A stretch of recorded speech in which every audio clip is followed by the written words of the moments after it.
Bonjour à tous et bienvenue dans cette vidéo où j'ai le très grand plaisir de vous montrer et de vous faire découvrir le cahier de voyage magique pour découvrir le monde des fées que j'ai écrit, donc qui est ma dernière création et qui a été illustré par Célia.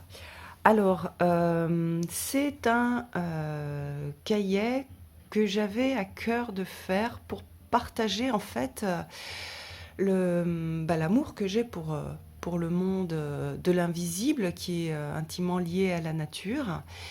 Et il est un peu dans la lignée du petit oracle des fées, sachant qu'il est plus axé, encore plus axé sur le monde de la nature, puisque dans le petit oracle des fées, on a aussi des fées archétypales, pardon. Là, on va avoir surtout tout un travail qui est proposé pour se lier au monde naturel. Alors, il y a plein de façons de concevoir le monde des fées, plein de façons de se relier au monde des fées, et moi je partage celle qui est pour moi la plus vivante dans ma pratique. Je voulais montrer aussi dans ce cahier que c'est pas compliqué, qu'il faut voilà, que les choses sont simples, c'est pas une magie qui est complexe, c'est une magie qui est naturelle. Quelque part, on l'a un petit peu tous en nous. Il faut juste savoir la reconnaître et la mettre en œuvre. Alors, le canier de voyage. Alors, j'aime beaucoup. D'ailleurs, on a pas mal travaillé avec eux. J'aime beaucoup ce que Très Daniel, enfin les éditions Contredire, a fait au niveau de la présentation. C'est super joli. Il y a des petites parties brillantes là sur la couverture. Oui, je vous montre quand même la présentation. Petit manuel d'activité simple et enchanté, réalisé avec amour et respect pour ces merveilleuses créatures. Derrière aussi, on a du brillant sur l'illustration. C'est vraiment joli, ça. Et puis donc la présentation, je vous le lis. Les fées n'attendent que votre attention et votre regard bienveillant pour se dévoiler. Dans ce joli cahier de voyage, vous trouverez des activités simples et joyeuses vous permettant de partir à la rencontre de leur univers enchanté. Que ces merveilleuses créatures vous ouvrent les yeux sur la magie du monde et vous apportent bonheur et réconfort. Alors dans le monde d'aujourd'hui, on en a vraiment besoin, et pour moi c'est pas juste un travail, on va dire, léger, c'est quelque chose aussi qui nourrit l'âme, qui nourrit le cœur. Et en tout cas, j'espère qu'il apportera sa petite, on va dire, sa petite goutte de bonheur aux personnes qui l'utiliseront. Voilà. Alors, donc il y a une petite présentation. Ça, c'est le sommaire, on va regarder. Il y a un petit texte pour vous accueillir. J'aime bien cette idée de voyageur et de cheminer aux côtés des fées, sachant que c'est un voyage qui se termine jamais. Et ça, c'est pour mettre le pied à l'étrier. Et après, vous allez voir, votre pratique, elle va se développer, elle va devenir très personnelle et vous allez adapter en fonction de peut-être de ce que vous faites déjà. Rajouter en fait un côté, le côté de la magie pour renforcer votre lien avec ces créatures qui sont assez mystérieuses en fait. Chacun va les voir et va interpréter en fait la façon de les percevoir, de capter leur énergie, de capter leurs intentions. Chacun va avoir une façon très différente de se mettre en lien. Et donc ça, vous allez voir, c'est très, y a plein de choses qui sont très simples et qui sont à la portée de tout le monde. En tout cas, c'est ce que j'ai voulu mettre dans ces activités. Je voulais pas quelque chose élitiste, je voulais quelque chose de simple, quelque chose qui soit accessible à tout le monde. Et donc voilà. Alors il y a une méditation. Alors cette petite méditation, vous pouvez la lire et puis vous en souvenir et la faire, comment dire, et la faire ensuite de mémoire, ou vous pouvez l'enregistrer. Moi, c'est ce que je fais, j'ai des livres de méditation, et ce que je fais, c'est que j'enregistre sur mon téléphone, et après je me le repasse. Il n'y a pas besoin de faire quelque chose, ne soyez pas trop perfectionniste. Vous lisez ce que j'ai écrit, et vous l'enregistrez avec peut-être des fois des hésitations, etc. Ne vous laissez pas distraire par ça. Enregistrez-le et laissez-vous porter par la méditation. Donc vous allez voir qu'il y a beaucoup de petites prières qui sont sous un mode poétique, mais c'est la même chose. C'est de la poésie très simple, de la poésie qui vient du cœur et moins mentale. C'est quelque chose que j'ai beaucoup développé ces derniers temps et notamment dans ma pratique magique, et je trouve que c'est intéressant de le faire de façon très simple. On est dans la simplicité, on est dans le cœur, on n'est pas dans la performance. Alors, Célia a fait des super jolies petites pages de notes, puisque l'idée c'est de pouvoir noter des choses dans le cahier.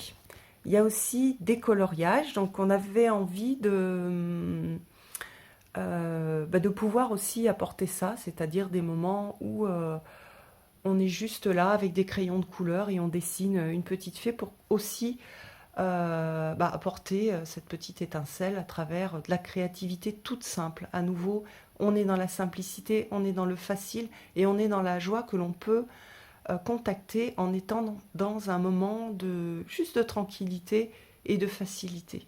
Le monde d'aujourd'hui, il demande beaucoup de capacité mentale. Même quand on ne fait pas un travail très mental, il y a beaucoup de choses à faire au niveau des papiers. Le monde d'aujourd'hui est complexe et là, moi, j'avais envie d'apporter de la simplicité parce que le monde des fées aussi, c'est un monde qui finalement est assez simple et très direct. Alors, on a une petite activité pour concevoir un hôtel dédié aux fées. Ça, c'est super chouette. Je vous invite à le faire. Où que vous soyez, vous allez voir, c'est vraiment sympa. Donc, il y a des endroits pour coller, par exemple, une photo de votre hôtel ou le dessiner. À nouveau, un petit coloriage. Composer une tisane de fées. Donc, on n'est pas sur juste je me fais une tisane, je prends un sachet de thym et puis je bois une tisane au thym. On va apporter toute la magie autour et surtout, on va se connecter à la magie de la tisane. La magie des herbes. Alors, il y a une phase de rituel. Voilà, il y a des endroits pour noter des recettes. Moi, j'aime bien aussi personnaliser. Peut-être que pour vous, ça sera des recettes différentes et vous allez trouver par exemple dans des livres où vous allez essayer des choses et vous allez vous dire « Ah, ça me fait du bien ». Et donc, vous allez pouvoir noter votre recette dans le livre. Alors, il y a de la cuisine aussi, la cuisine féerique. Même chose avec des petites notes. Et après, on va travailler avec des fées. Alors ça, ce sera plus pour le printemps. Mais on peut s'inspirer des activités pour le faire avec d'autres choses. Donc on a les murs, on a les fées aromatiques avec la fée du thym, qui est super puissante, que moi j'aime beaucoup. Hein, c'est une fée avec laquelle je travaille beaucoup, la fée du basilic aussi.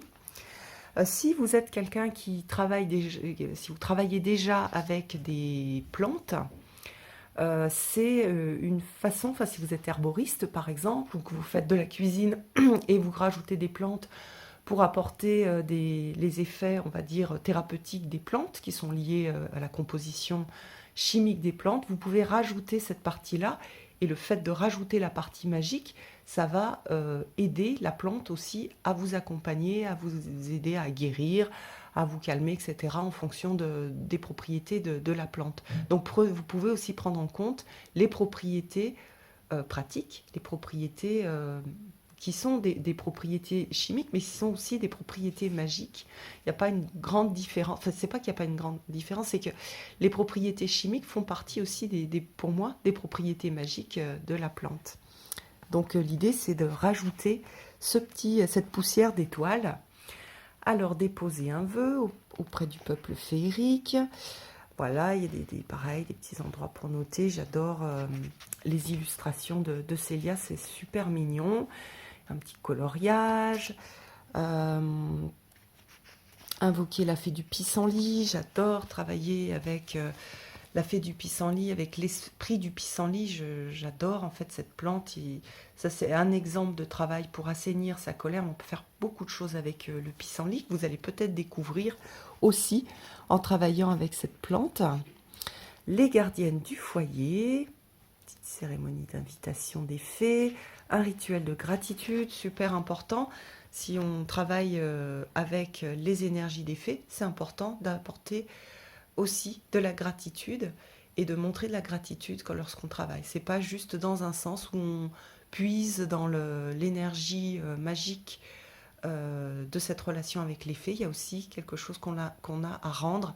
On doit être comme dans une relation d'amitié, on doit être dans une relation équilibrée. Voilà, après, il y a Mélusine. Alors, c'est une des seules fées qui est plus archétypale. Et pour moi, c'est une fée importante. Donc, j'ai voulu la rajouter. Et je trouve que c'est aussi une fée qui est très importante pour le travail d'aimer qui l'on est.